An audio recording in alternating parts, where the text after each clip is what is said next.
Hello everyone, this is Aizaruka Yamamoto and today I am playing World of Warships. That's right, World of Warships rather than World of Warplanes. Actually, I'm not playing it right now, I am voicing in a replay. And yeah, the back screen here might give away a thing or two. I'm not playing the normal mode. Much rather, I am playing the public test of the Halloween event. And the Halloween event brings us something special, which are submarines. And I'm sitting in the submarine, the killer whale here. There are various submarines in this event. And the killer whale is one of them. And it's a very good submarine. Now, a submarine is an incredibly stealthy ship, which relies solely on torpedoes for doing damage. It's got a couple of problems though. It's a bit harder than with most ships to spot your enemies, because you have to actually surface or be at periscope depth to spot them. Also, when you are at periscope depth or even deeper, you lose oxygen, and we'll see why that can be a problem. While when you are at the surface, which would then make sense because you never lose oxygen and you're still quite stealthy, your torpedoes are far less accurate than they normally would be. Also, your detectability for the ships that are currently in the public test for the event, the detectability ranges between 4 and 6.5 kilometers at the surface, whereas at periscope depth it ranges between 2 and 2.8 kilometers. So that's significantly better at periscope depth.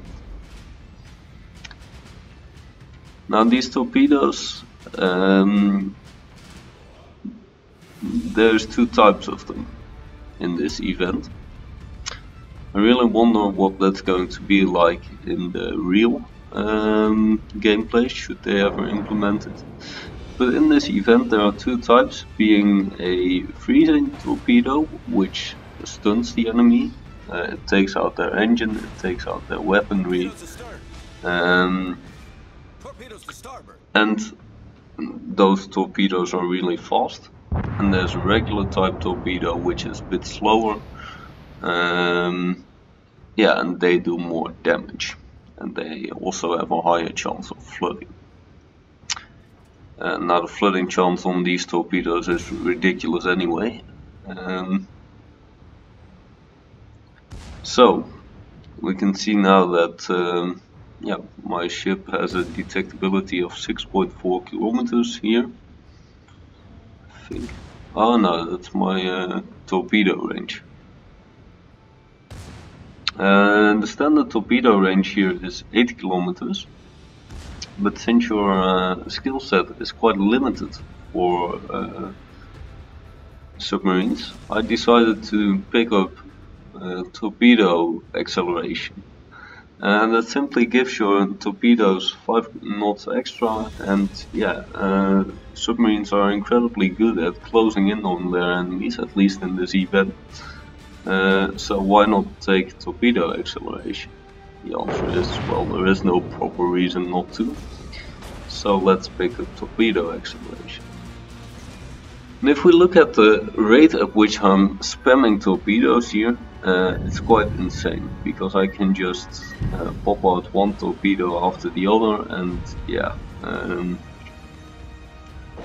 that goes really quickly. The only thing is that I'm not really efficiently using my rear sets of torpedoes here. And yeah, that's a thing that makes the various submarines in this mode quirky. All of them have their own torpedo layout, their own tube layout, and their own counts of how many torpedoes there are in each tube, at most.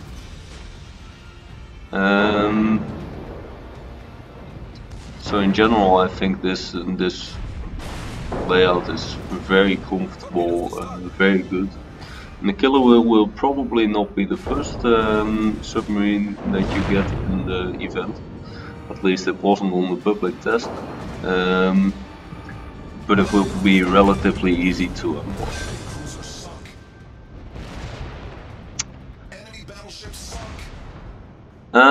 Now, if we look at the survivability of submarines, because I think the weapon types they speak for themselves. I mean, we have a secondary gun here. It doesn't do anything at all. We're not hoping to actually set an enemy ship on fire or even damage them a tiny bit.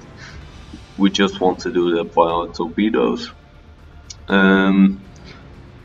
Anti-air is probably going to be very, very bad. If there were to be air, you want to dive as quickly as possible, because historically air is just what's going to kill submarines. So yeah, we don't want to run into air probably. Now then, what does actually kill a submarine? Well, there's a couple of things. We can see here a catapult and a ballista. A catapult is just the catapult that we've seen in multiple Halloween events before. They fire these huge balls of fire at you and they do ouch.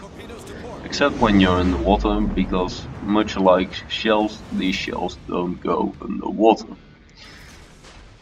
So the ballistas, what do they do? Well, when you are detected, and I currently am, so that's nice, these ballistas start throwing depth charges at you. And we can see that they are not insanely accurate, or perhaps he's throwing them at my teammate behind me. Ah, look, there's one coming in now.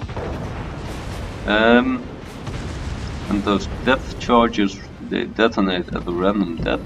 So if I'm lucky, it will throw them way underneath me or way above me.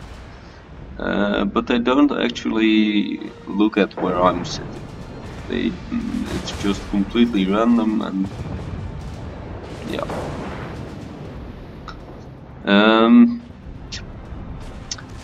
The other thing is that you can get set on fire either by ballistas, by the catapult, sorry,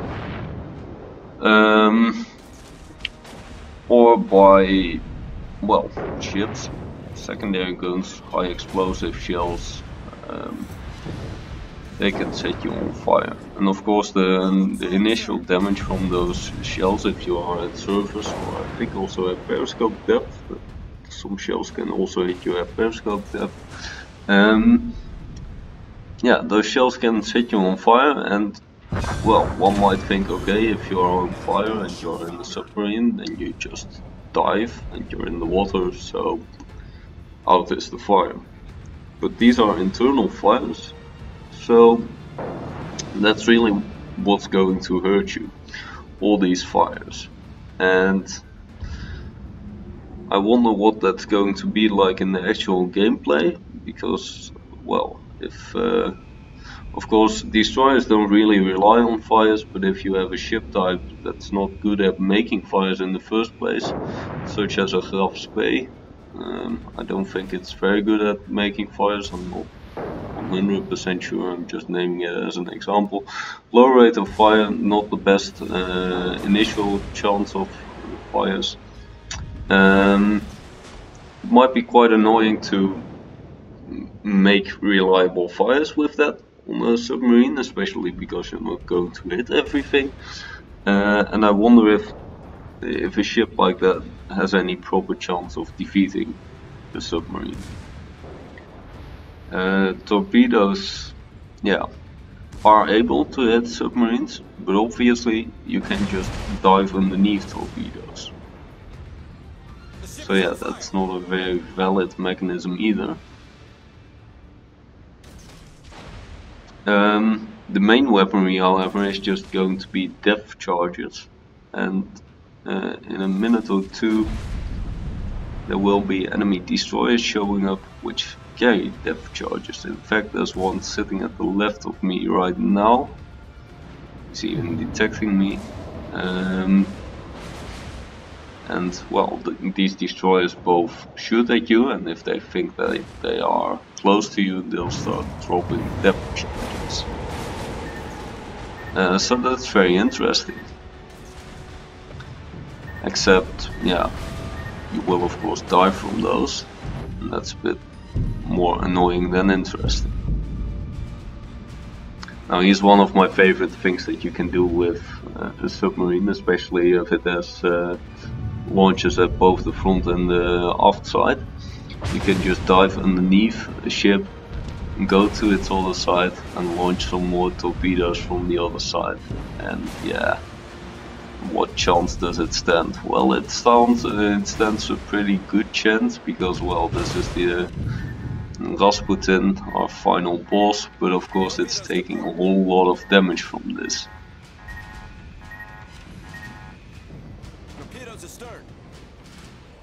And that's one of those destroyers which carries depth charges.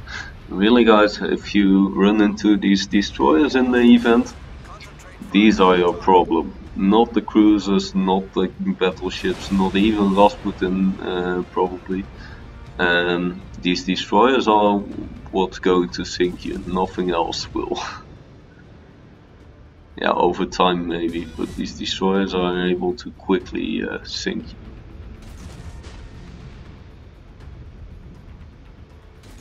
Luckily, however, these destroyers are not very resilient, so we can just throw some torpedoes in there. So the tubes, they reload pretty quickly, and one of the reasons for that is, of course, well, we have a very limited skill set. So one of the things is that we are picking up torpedo armament expertise. Oh, operation done. I'll go on in the next video perhaps. Thank you, hope you guys enjoyed.